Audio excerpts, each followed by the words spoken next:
Novena of Holy Christmas, The 9 Excesses of Love, by the servant of God, Luisa Picaretta, the little daughter of the divine will. Preparation for Holy Christmas during the season of Advent. The 9 excesses of love in the incarnation of the Word. Let us prepare ourselves for the great feast of Holy Christmas by meditating on the mystery of the incarnation of the Word, attentively and continuously during the season of Advent, with the Christmas Novena, the 9 excesses of love, which Luisa did for the first time at the age of 17, and which she never abandoned during the course of her life. Let us focus on each excess of love for 1 week, during 9 consecutive weeks, by reading and meditating on them each day, ever more closely and deeply. This will help us to prepare ourselves for the final 9 days before Christmas, in which we will repeat the novena. May God grant us abundant graces, light, and consuming love, to be reborn with Him in the life of the divine will. Amen. The 9 Excesses of Love, by the servant of God, Luisa Picaretta, little daughter of the divine will.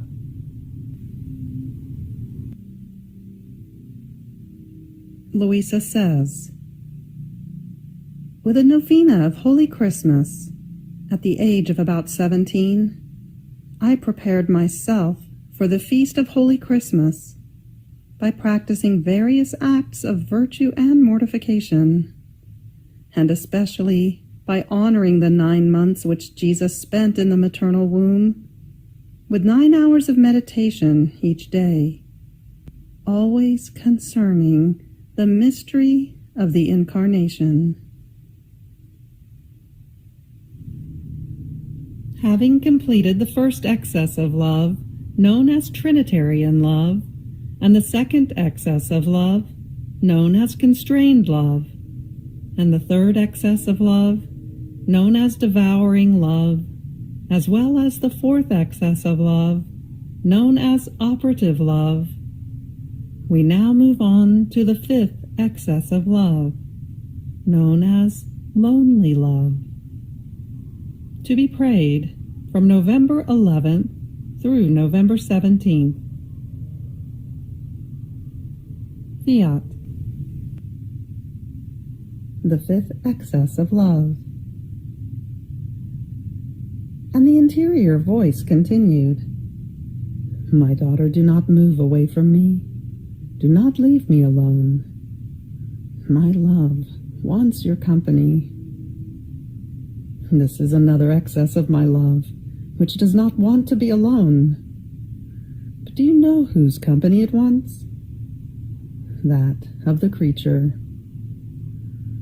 See, in the womb of my mamma, all of the creatures are together with me, conceived together with me. I am with them, all love. I want to tell them how much I love them. I want to speak with them to tell them of my joys and sorrows, that I have come into their midst to make them happy and to console them, that I will remain in their midst as a little brother, giving my goods, my kingdom, to each one of them at the cost of my life. I want to give them my kisses and my caresses. I want to amuse myself with them. But oh, how many sorrows they give me. Some run away from me. Some play deaf and force me into silence. Some despise my goods and do not care about my kingdom, returning my kisses and caresses with indifference and obliviousness of me. So they convert my amusement into bitter crying. Oh, how lonely I am, though in the midst of many. Oh, how loneliness weighs upon me. I have no one to whom to say a word, with whom to pour myself out, not even in love. I am always sad and taciturn, because if I speak, I am not listened to. Oh, my daughter, I beg you, I implore you, do not leave me alone in so much loneliness. Give me the good of letting me speak by listening to me. Lend your ear to my teachings. I am the master of masters. How many things do I want to teach you? If you listen to me, you will stop my crying, and I will amuse myself with you. Don't you want to amuse yourself with me?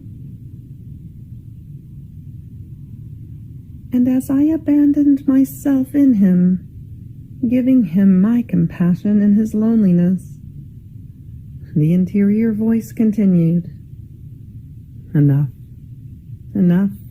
Move on to consider the sixth excess of my love. You have reached the end of the fifth excess of love. Fiat.